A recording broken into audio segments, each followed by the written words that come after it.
হলদিয়াতেও বিনিয়োগে হচ্ছে, সেটা আপনি জানেন যে হলদিয়াতেও শিল্পের ক্ষেত্রে বিনিয়োগ হচ্ছে পুজোর আগে। না, হলদিয়াতে একটা এইচপিএল ৬,০০০ কোটি টাকার প্ল্যান্ট প্রায় কাজ শেষ করার আমার সঙ্গে ইতিমধ্যে পূর্ণেন্দু চ্যাটার্জি মহোদয় দুবার মিটিং করেছেন। তিনি আমি চার্জ নেওয়ার পর থেকে দ্রুততার সঙ্গে কাজ শুরু করেছেন। তিনি আমাকে 3 মাস টাইম দিয়েছিলেন। ফাইনাল করে গেছেন যে 14 অক্টোবর মাতৃপক্ষে। আমি বললাম ভাদ্র মাসে তো আমি করবো না, কারণ আমি তো সনাতন সংস্কৃতিতে বিশ্বাস করি। শুভ কাজ তো ভাদ্র মাসে হয় না।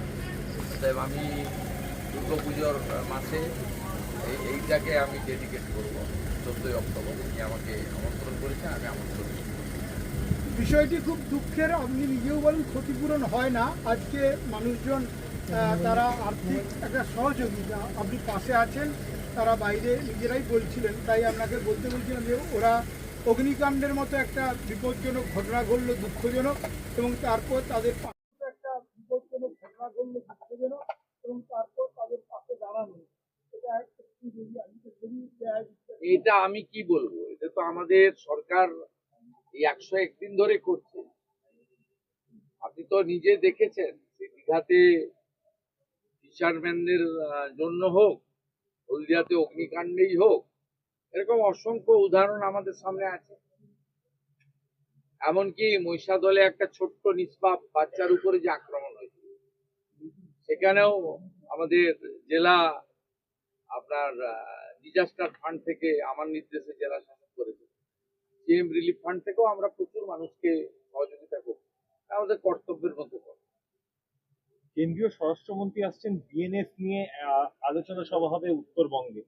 বিএনএস নিয়ে এর আগে আলোচনা হয়েছে, যে নতুন 3-4টি ল হয়েছে তার প্রদর্শনী, ওখানে exhibition, awareness to the people, এবং অনেকগুলো প্রোগ্রাম ওনার আছে।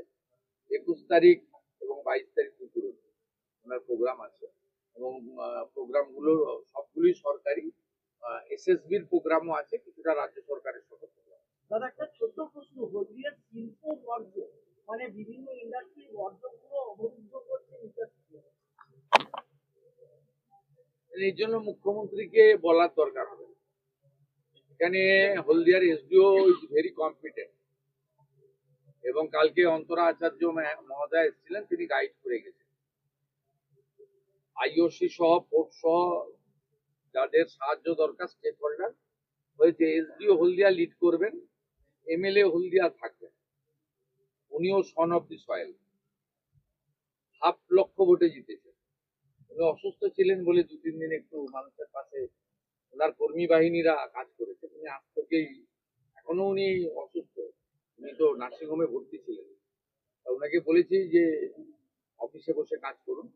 এসডিও হলদিয়া এবং এমএলএ হলদিয়া, এরা দুজন মিলে এগুলো দেখে নেবে। এর জন্য মুখ্যমন্ত্রীকে লাগে না, কারণ আমরা তো একটা টিমে কাজ করি। আগের মুখ্যমন্ত্রী বলতেন আমি একটাই পোস্ট, বাকি সব ল্যাম্প করব। আমি বলি সবাই মিলে কাজ করি, কাজ ভাগ করা আছে। আপনার কাজ যেমন আনন্দবাজারের এখানে রিপোর্ট পাঠানো, এখানকার এমএলএ এবং এসডিওর কাজ এই জল নিকাশি করা। Thank you.